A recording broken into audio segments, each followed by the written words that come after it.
The game never stops, and neither do we. Welcome in. It's time for the Morning Espresso from the SDH Network. We're always around the corner from everywhere. I'm Jason Longshore, and the Morning Espresso is brought to you by Oglethorpe University, Atlanta's premier undergraduate learning experience and soccer powerhouse.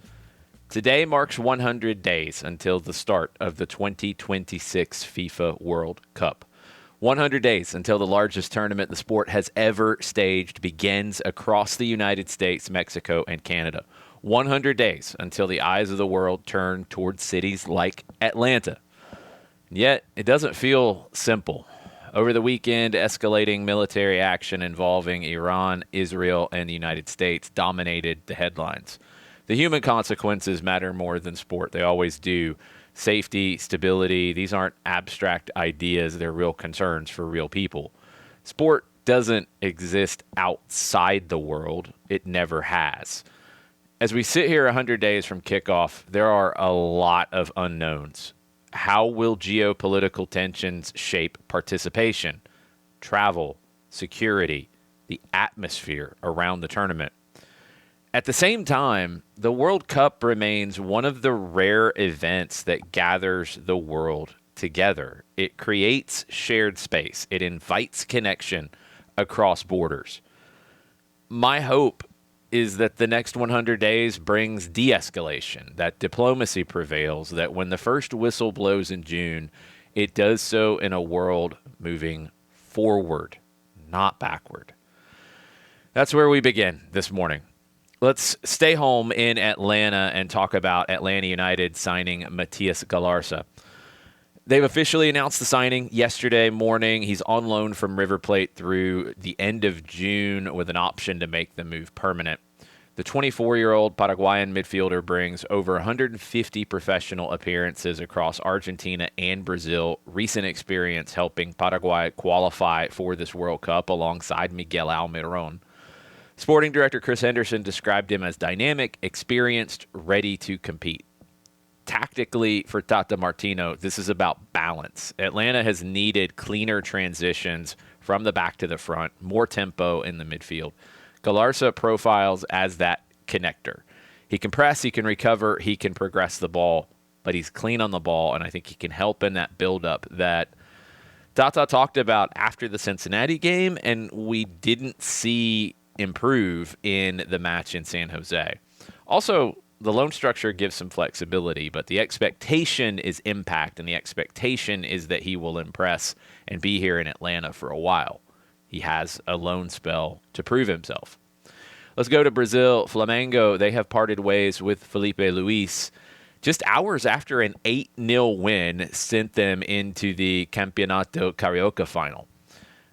That is the state competition. Not really a shock that Flamengo wins that big. It is a little bit of a shock that they make this decision in the way that they do and when they do.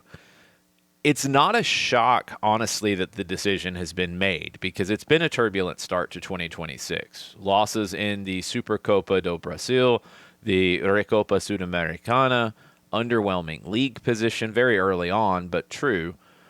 Reports indicate that tension had been building behind the scenes even after he signed a contract extension in December, and maybe because of the prolonged conversations around that extension.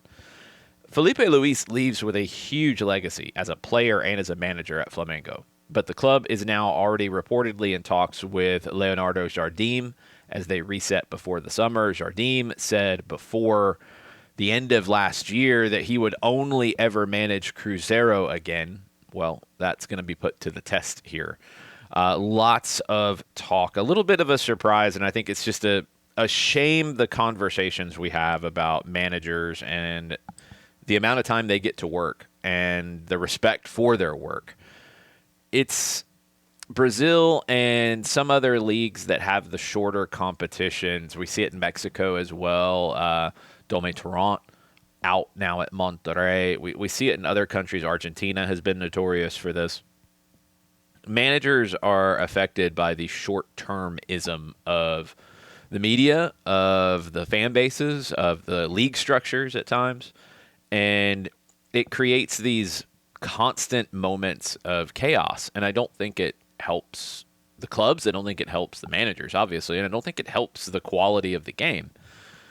It's something that I don't really see a way to change outside of club leadership having maybe a little bit stronger backbone to stick with people longer and give them time to build.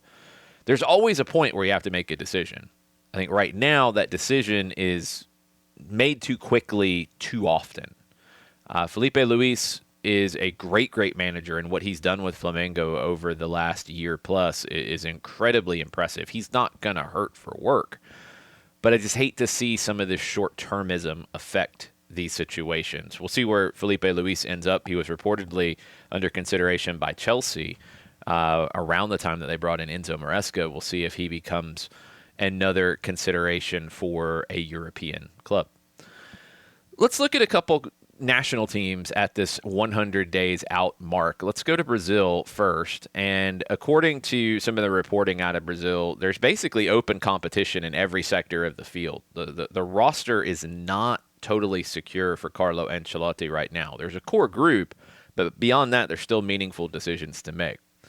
Alisson is seen as a clear first choice in goal. Behind him, depth chart is being evaluated. Defensive group, you have Marquinhos for sure. Form and club minutes are shaping the conversation for the fullback spots, for the other center back spots. There's lots of options, but there's not a lot of certainty right now. Midfield, same thing. You've got experience in Casemiro, who's playing great for Manchester United. He'll be looking for a new club for the fall. Bruno Guimaraes. Younger profiles are pushing for more time. I think the tactical balance that Ancelotti settles on will matter here too, and it will affect how players are selected. Brazil's got to decide how much control they want versus how much verticality they want versus how much defensive strength they want. And typically, Brazil has not really opted for that, although Dunga would argue otherwise. Carlo Ancelotti may be a little more pragmatic, not in a truly defensive way, but just in what's it going to take to win. Maybe he will look for a little more defensive strength than previous Brazilian managers would. It's going to be fascinating. And then up front, look, Vinicius Jr., Rafinha, foundational pieces, two of the best players in the world. Estevao from Chelsea, his rise has added intrigue. Endrick has started to show at Lyon. Will he get into this? And then there's always the Neymar question. Is he going to be healthy? Is he going to be able to play his way into this team? He's such an influential figure that if he is healthy and can even be an option off the bench, I would not be surprised if he's in the group for Carlo Ancelotti. So talent is there, but what that hierarchy is going to look like, Carlo's got a lot of decisions to make in Brazil. Javier Aguirre, he's got a lot of decisions to make in Mexico. I don't think their roster is really truly resolved either. Goalkeeper situation, you have Luis Angel Malagon and Raul Tala Rangel, but you have Memo Ochoa still lurking in the background. If you haven't seen the TikToks about Ochoa being basically called upon again for every World Cup between now and the year 2300, it's very, very entertaining. He could be part of this roster as the third goalkeeper. He's playing in Cyprus now. We'll see if he gets called up for the March friendlies. If not, then it's the end of his international cycle, even with all that experience. It'd be his 6th World Cup with Mexico. In the midfield, Alvaro Fidalgo, he is now eligible. He's in the discussion. His move to Real Betis disrupted a potential earlier integration, but his quality is what Mexico really needs in that midfield. Obed Vargas, another name to monitor. He hasn't played a lot at Atleti, but his presence at that club in La Liga is going to keep him in the mix as Aguirre evaluates all of the depth options. In the back, Johan Vasquez, Cesar Montes, they look locked in as starters, but Chiquete Orozco's injury has opened some space for another center back in the group. Everardo Lopez, he has strengthened his case with a good performance against Iceland in the friendly last month. Eduardo Aguila, he has impressed domestically. Ramon Juarez, he remains a veteran alternative as well, even though he hasn't been in the group lately. Up front, it looked settled before. Now it's kind of fluid with the performances of Hormiga for Chivas. He's been outstanding. He scored his first national team goal in that win over Iceland. Julian Quiñones, he continues to produce in Saudi Arabia. He hasn't consistently been involved under Aguirre, but you're going to take who's in form, and he's been in form. Herman Berterame, he offers some versatility. He offers some good play at the club level now with Miami, but his role's not guaranteed. So with Mexico 100 days out, I think the spine is a little more established than maybe a Brazil, but the edges around it are still being drawn. So Carlo Ancelotti, Javier Aguirre, two of the managers that are going to be at the World Cup that have a lot of decisions to make with their rosters as you get ready for friendlies at the end of March. Let's bounce around the domestic scene. MLS All-Star Game is returning to the MLS versus Liga MX format and will be going to Charlotte for the first time on July 29th. You'll have the All-Star Skills Challenge as well. That'll be at Truist Field on July 28th. Everything will be on MLS Season Pass on Apple TV. Third straight MLS versus Liga MX All-Star meeting. Love this partnership. Love this format. It makes this game far more interesting than any other potential format. I love that you're seeing these teams work together in this. It's part of the broader partnership that includes Leagues Cup and Campeones Cup. I think everybody wins with this kind of format. This is the best all-star format going right now. It's that good, and I hope it continues for a long time. Weston McKennie, as we shared last week in the Morning Espresso from Italian media sources, McKennie has signed a new contract with Juventus through the 2029-2030 season. That ends the speculation about a potential summer move. 27 years old, the Texas native has been really strong in 2026. 6 goals, 3 assists in 16 matches. He's drawn praise from the club for his versatility across the midfield, wide roles. He's played in the back, he's played up front, he's played everywhere. After several summers where his next season was not guaranteed in Turin, he has secured his place through performance, through hard work, through that versatility, and he is a central figure for Juventus. We'll see how big of a figure he's going to be for the U.S. men's national team this summer. Houston Dash, the ownership group, has restarted the process to sell the NWSL club. Prior negotiations with RHC partners fell apart amid league-level scrutiny. The earlier talks reportedly valued the Dash around $120 million, but with the NWSL's rapid commercial growth, including Atlanta's recent $165 million expansion fee, plus Columbus's interest that we talked about yesterday, those expectations and that price tag could go up a little bit.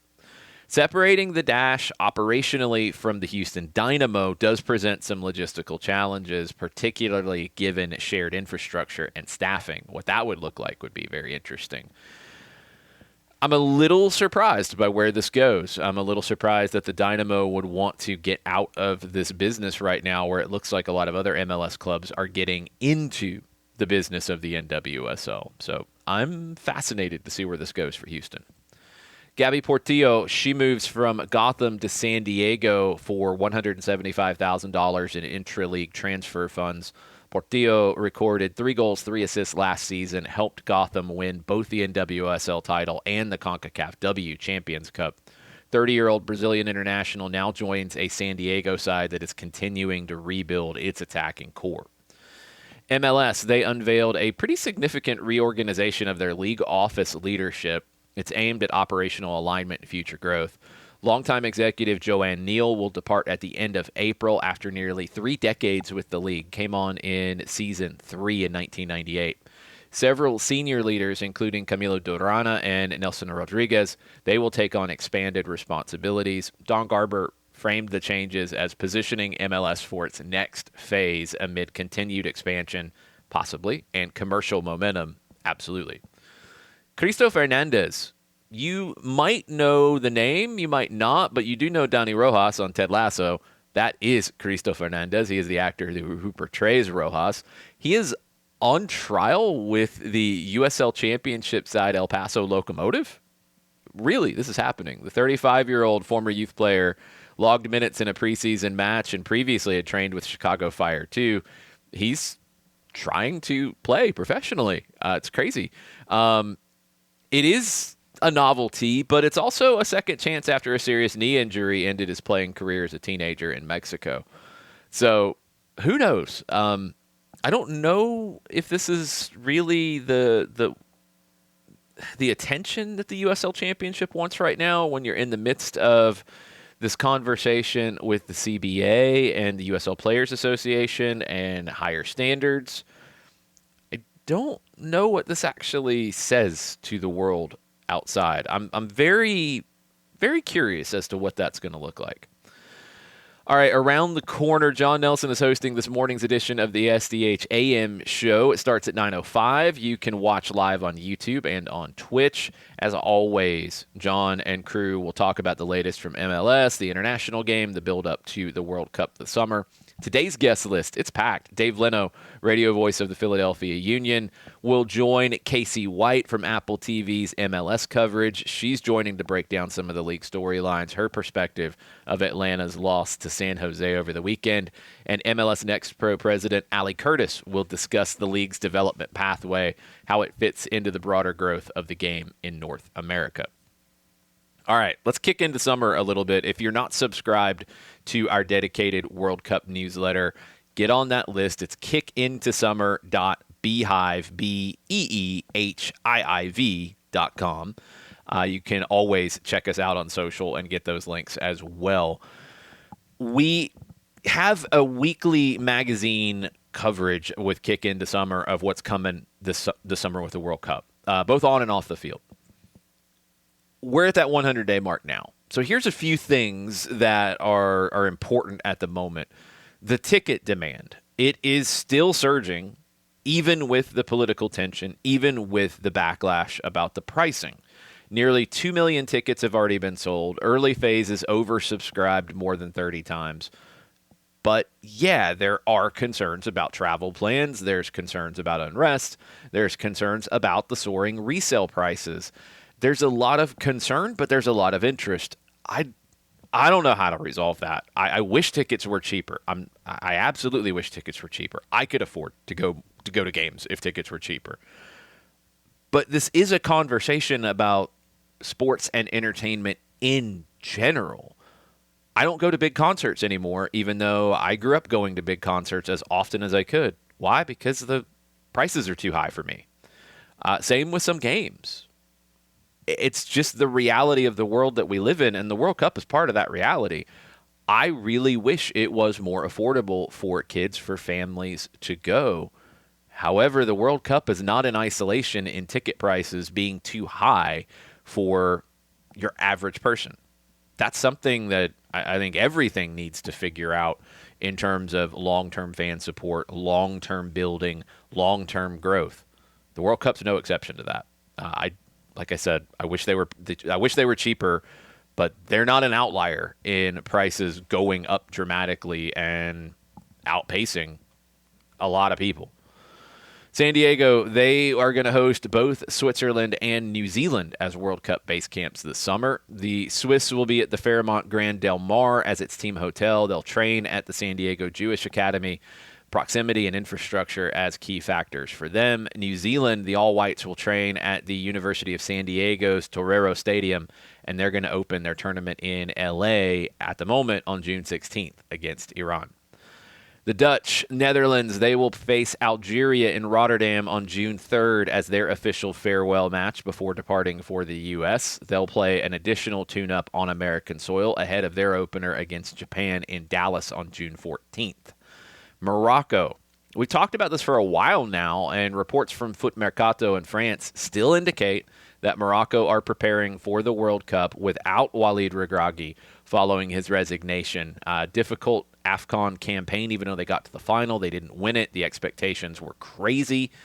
Administrative steps are reportedly being finalized. The federation is evaluating successors, with Mohamed Awabi emerging as a leading candidate. Joao Sacramento, who was formerly on staff with PSG, Lille, Roma, Tottenham Hotspur, he's being discussed as part of the coaching structure to guide the Atlas Lions into the summer. I hate this for Regragui. I think he should not be leaving, and I don't know why he's being either forced to resign or resigning due to the backlash to them finishing as runners-up in AFCON. I think it's going to hurt the Moroccan team in general. The refill, news from around the world as we wrap up the Morning Espresso. Real Madrid, they have stumbled again, falling 1-0 at home to Getafe. Martín Satriano's first-half strike ends up giving the win to the visitors. Second straight La Liga defeat for Real Madrid, 4 points behind Barcelona. Franco Mastantuono, the young Argentine, was sent off in stoppage time for dissent. Tensions flared at the final whistle. Manager Alvaro Arbeloa, he says the race isn't over, but you've got injuries for Kylian Mbappe and Jude Bellingham. Not sure what their availability is going to be over this final stretch of 12 matches. Atleti, Diego Simeone, he says they are in a fantastic position, which they are, entering the final third of the season, but more importantly, the second leg of the Copa del Rey semifinal against Barcelona today. They will be without Pablo Barrios due to a hamstring injury, but Cholo Simeone, he's very happy about where they are. They are in the Champions League knockout rounds. They are in third in La Liga, and they have a chance to get to the final of the Copa del Rey. West Ham, they reported losses of over £100 million for the last season. Their accounts warning of serious financial consequences if relegated. Their wage bill rose to £176 million, pushing the wages to turnover ratio to 77%. Now, if they get relegated, there will be mandatory wage cuts, but you've had managerial turnover, you've increased the spending. None of it is translated into results right now. What is the long-term sustainability at West Ham for success? Eduardo Caldet, he has said goodbye to Alaves. He is expected to take over at River Plate pending final financial arrangements between the two clubs. River are trying to resolve that and his compensation while Caldet prepares to assemble his staff, including Damian Musto as an assistant. Alaves will move forward with Quique Sanchez Flores as they battle to stay in La Liga. Mauro Icardi, our old friend, he could return to Argentina for the first time in his pro career. River are exploring a 2-year deal for the 33-year-old. He's got 15 goals this season for Galatasaray. Doesn't look like he's going to sign a new deal to stay in Turkey. He could be huge for River if he decides to come back and get there. I'm intrigued. He's never played in Argentina. That one surprised me. He went to Italy when he was very young. Tottenham Hotspur, they have issued indefinite bans to 3 supporters who made Nazi salutes during a Champions League match in Germany. UEFA fined the club €30,000 for discriminatory behavior, imposed additional sanctions related to objects thrown by fans. Spurs condemned the actions. They stated they do not reflect the club's values or those of the broader support base. Those bans should be permanent, and they should not be rescinded. I mean, these are the things that just have to be eradicated from the game. And clubs have to take a strong position. Yeah, it's 3 people, 3 customers that you are losing. I don't think those are customers that you want, frankly. And that has to be dealt with. I wouldn't say indefinite ban. I'm sorry. It would be a permanent ban, and you're not buying tickets from me anymore. It's got to be eradicated from the game. 100 days.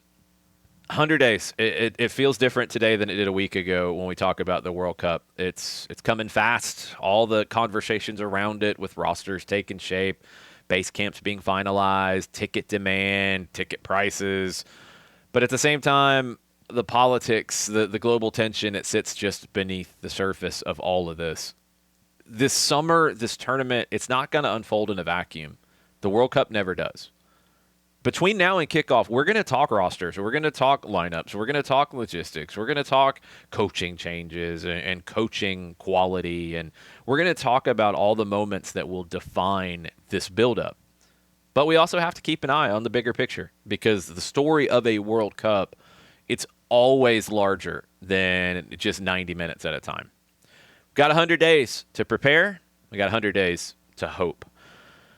That's this edition of the Morning Espresso. I'll be live on 92.9 The Game and the Odyssey app tonight. Atlanta Soccer tonight starting at 10 p.m. Hopefully you can join me there. It's always available as a podcast afterwards if you miss it on Off of the Woodwork from the Odyssey app. Also, wherever you get your podcast from 92.9 The Game. And then tomorrow we'll be back for another edition of the Morning Espresso.